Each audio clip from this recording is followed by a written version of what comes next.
Hi! Welcome to what a వంట. అయితే మన గుడ్లు వడియాల పులుసుకి సిస్టర్ బిర్యానీ కుకింగ్ అని కామెంట్ వచ్చింది. కామెంట్ వస్తే మరి చేయకుండా ఉండకూడదు కదా! కాబట్టి ఈ వీడియోలో మీరు చూడబోతున్నారు చికెన్ దమ్ బిర్యానీ. మీరు గాని ఛానల్‌కి కొత్తగా వస్తే సబ్స్క్రైబ్ చేసుకోండి. అయితే మనం బిర్యానీ ఎలా చేయాలో చూసేద్దాం. దానికన్నా ముందు బిర్యానీకి కావాల్సినవి చికెన్ అయితే అర కేజీ తీసుకున్నాము. ఇలాచి, బిర్యానీ ఆకు, దాల్చిన చెక్క, లవంగం, ఒక కప్పు పెరుగు, 1 లేదా 2 నిమ్మకాయలు, ఒక కప్పు పుదీనా ఆకులు, ఒక కప్పు కట్ చేసుకున్న కొత్తిమీర, ఉల్లిపాయ, పచ్చిమిర్చి, అల్లం వెల్లుల్లి పేస్ట్ కోసం, 3 గ్లాసులు బాస్మతి రైస్. దీనిలో నీళ్లు వేసి ఒక అరగంట సేపు నానబెట్టాలి. ఇప్పుడు చికెన్ మ్యారినేషన్ కోసం ముందుగా అల్లం వెల్లుల్లిని పేస్ట్‌లా చేసుకోవాలి. ఇలా దంచుకోవచ్చు, లేదంటే మిక్సీ కూడా చేసుకోవచ్చు.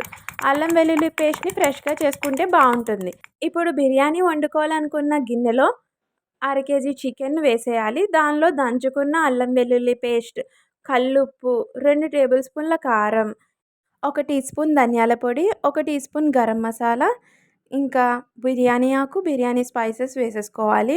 1 కప్పు కొత్తిమీర, 1 కప్పు పుదీనా, ఇంకా 1 కప్పు పెరుగు కూడా వేసేసుకోవాలి. వీటినన్నిటిని బాగా ఒకసారి కలుపుకోవాలి. దీనిలో రాళ్ళుప్పేసాము బాగా రుచిగా ఉండడానికి. ఇంకా 3 లేదా 4 పచ్చిమిర్చి సన్నగా కట్ చేసి వేసుకోవాలి. 2 లేదా 1 నిమ్మరసం. ఇంకా కారం కావాలనుకుంటే 1 టేబుల్ స్పూన్ ఎక్స్ట్రా వేసుకొని దీన్ని అరగంట సేపు నానపెట్టాలి. బియ్యం అయితే నానిపోయాయి. ఇప్పుడు మనం బియ్యాన్ని ఎసరు ఎలా పెట్టాలో చూద్దాము. 3 గ్లాసులు బియ్యం తీసుకున్నాం కాబట్టి 6 గ్లాసులు నీళ్ళు వేసుకుని దానిలో బిర్యానీ స్పైసెస్, బిర్యానీ ఆకు, 2 టేబుల్ స్పూన్ల నూనె, కట్ చేసి పెట్టుకున్న కొత్తిమీర, ఇంకా రుచికి సరిపడా ఉప్పు వేసేసుకొని దీన్ని 10 నిమిషాల పాటు మరగనివ్వాలి సిమ్‌లో పెట్టుకొని. ఈ లోపల ఫ్రైడ్ ఆనియన్స్ కోసం వీడియోలో చూపించినట్టు సన్నంగా కట్ చేసుకొని 2 లేదా 3 టేబుల్ స్పూన్ల నూనెలో ఫ్రై చేసుకున్నాను. డీప్ ఫ్రై చేయలేదు.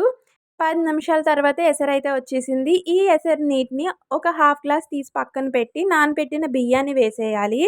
వేసిన తర్వాత 75% ఉడికించుకోవాలి.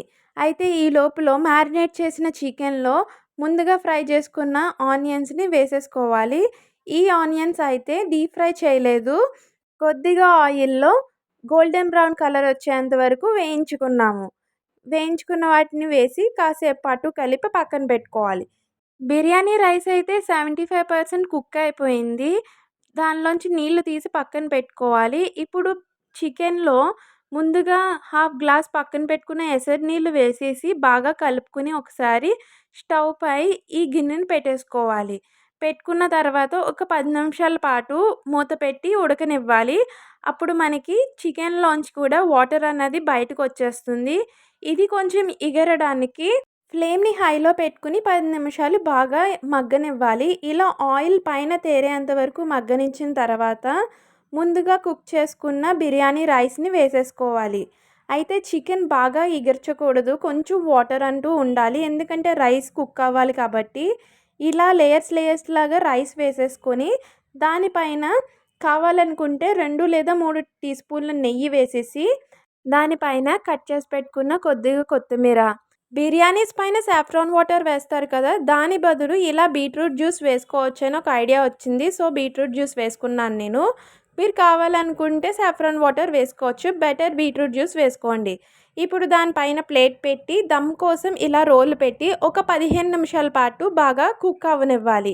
15 నిమిషాల తర్వాత ఆ రోల్ తీసేసి ఒకసారి గరిటె పెట్టుకుని కింద నుంచి పై వరకు బిర్యానీని ఫ్లిప్ చేయాలి. అప్పుడు వాటర్ ఏం లేదు అంటే మనం స్టవ్ ఆఫ్ చేసి ఒక 10 మినిట్స్ దాన్ని చల్లార్చనివ్వాలి. చల్లారిన తర్వాత బిర్యానీ తినడానికి రెడీ. ఇప్పుడు దీన్ని ఒక ప్లేట్‌లో సర్వ్ చేసుకొని తింటే చాలా టేస్టీగా ఉంది. ఇంకా కావాలనుకుంటే ఆనియన్ లెమన్‌తో కూడా ట్రై చేయండి బావుంది. మీరు కూడా ఈ ప్రాసెస్‌లో ఒకసారి ట్రై చేసి ఎలా ఉన్నది అన్నది కామెంట్ చేసేయండి. ఇంకా మన వీడియోస్‌కి కొన్ని కామెంట్స్ వచ్చాయి రెసిపీస్. అవి కూడా త్వరలోనే వస్తాయి. ఇప్పుడైతే మీకు ఈ బిర్యానీ నచ్చితే లైక్ చేయండి. మీ ఫ్రెండ్స్‌కి షేర్ చేయండి. ఇంకా మన ఛానల్‌ని సబ్స్క్రైబ్ చేసుకోండి. బాయ్.